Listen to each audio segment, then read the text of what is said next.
በልዑል መጠጊያ የሚኖር ሁሉም በሚችል አምላክ ጥላ ውስጥ ያድራል። እግዚአብሔርን አንተ መታመኛዬ ነህ እለዋለሁ።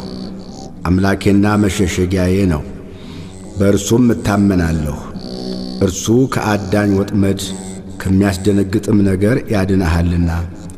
በላባዎቹ ይጋርድሃል፣ በክንፎቹም በታች ትተማመናለህ። እውነት እንደ ጋሻ ይከብብሃል። ከሌሊት ግርማ፣ በቀን ከሚበር ፍላጻ፣ በጨለማ ከሚሄድ ክፉ ነገር፣ ከአደጋና ከቀትር ጋኔን አትፈራም። በአጠገብህ 1000 በቀኝህም 10,000 ይወድቃሉ፣ ወደ አንተ ግን አይቀርብም። በዓይኖችህ ብቻ ትመለከታለህ፣ የኃጥአንንም ብድራት ታያለህ። አቤቱ አንተ ተስፋዬ ነህና ልዑልን መጠጊያህ አደረግህ። ክፉ ነገር ወደ አንተ አይቀርብም፣ መቅሰፍትም ወደ ቤትህ አይገባም።